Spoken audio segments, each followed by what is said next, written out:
All right, hi everyone. Today's warm-up is going to be great and kind of focused on an anti-sitting theme. I'm going to explain how some of these stretches work into anti-sitting. So first exercise is what we call knee to chest. So knee to chest, just bringing the knee up towards the chest, alternating legs.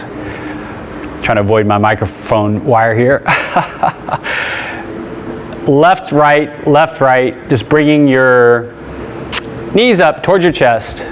The target here is right here, which those are hip muscles, technically called hip flexors.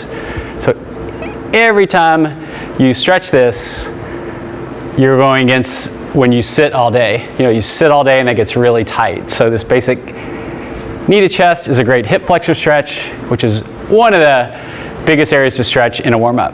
Okay, our next one is just a calf stretch. So basic calf stretch, old school stretch. When you don't move in a stretch, that's called a static stretch, meaning no movement. And this is just a basic old school, you might have done this in PE class or on a sports team. So all you're basically doing is keeping this heel on the ground, the right heel on the ground on this one, and then shifting your weight forward. And you should feel it right there in the calf. So sitting also and walking can tighten up the calves. So this is designed to overcome that. Almost everyone's gonna feel a good stretch here. If you don't feel anything here, but you're probably not shifting your weight forward far enough, or your heel might be off the ground. So keep your heel on the ground, point your toe basically forward, and shift forward. Shift your weight forward. Okay, so that's the calf stretch. So we've now done hip and calves. Next one, we're going to the upper body. And as we sit, the area between our shoulder blades gets really tight.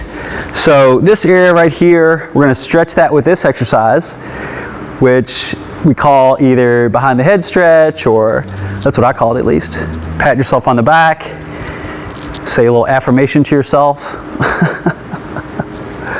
And this is, like I said, really works the area between your shoulder blades.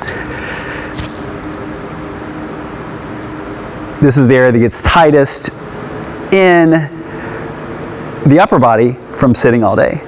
So as we sit in front of the computer, drive a car, etc., all that area gets really tight. So these exercises are designed to counter that and stretch those areas.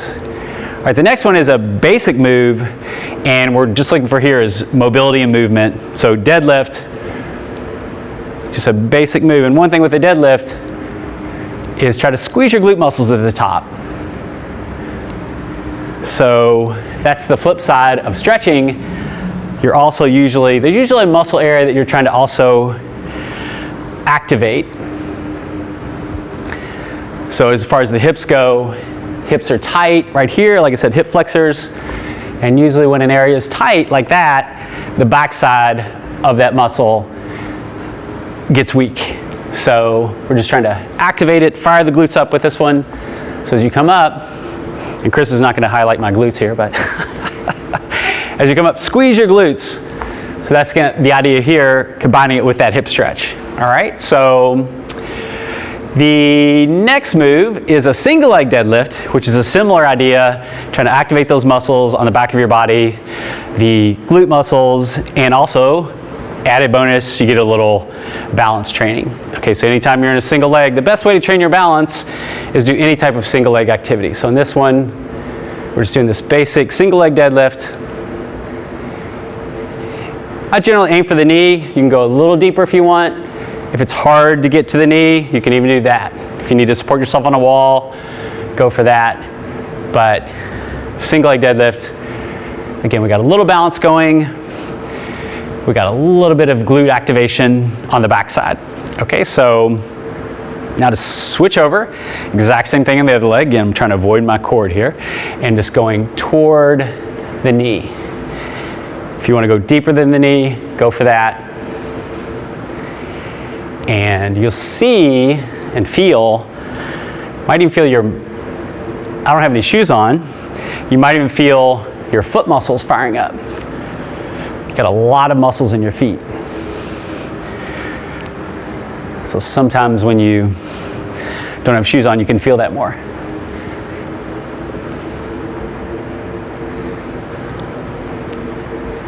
Okay, so that's single leg deadlift, and our next move is going to be just a basic neck tilt stretch is what I call it.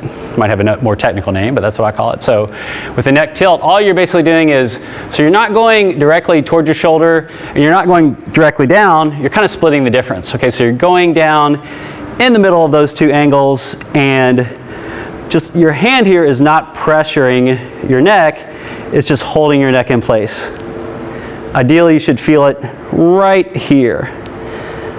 It's an area also that gets very tight from sitting, and if you sit at computers, which we all do, in front of screens, what happens is the neck goes forward. As it goes forward, that really tightens up. Okay, so now switch to the other side. This area can really become chronically tight over time from just the fact that we spend so much time in front of computers and screens.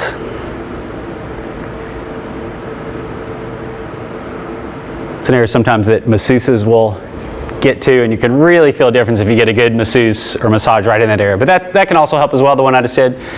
So the next one is just a wall slide. Again, we're going back to the area that gets really tight from sitting. That's the area between our shoulder blades, and we're just sliding up. Okay, so I'll turn around so you can kind of see. Key to this one is keeping the elbows back.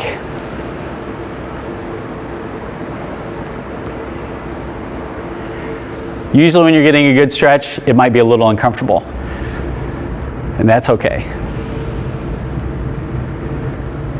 So just trying to loosen up the back there, and now we're coming to the end here. But our next one is a standing cat camel, again, targeting that area between the shoulder blades that gets tight from in this position all day long. And we're just trying to do the opposite of that. Instead of that tight, kind of contracted position, we're trying to move it. And sometimes you'll see athletes really focus on this type of stuff, like golfers, because this area is really important. But it's also important to our shoulder health. So usually the tighter the back is, the more prone you're going to be to shoulder issues. So we want to get the back moving as it should, kind of its more natural position. Maybe the way we were more when we were kids, and we didn't, at least when we were kids, didn't sit in front of screens quite as much. Yeah.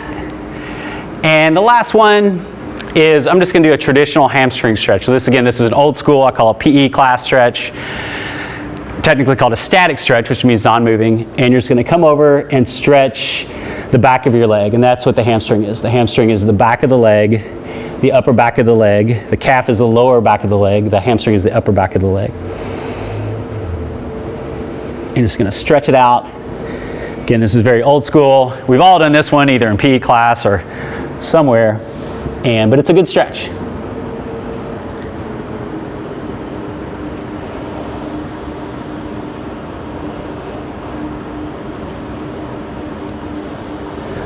All right, that's it. That's our warm-up. Have a great workout, and see you soon.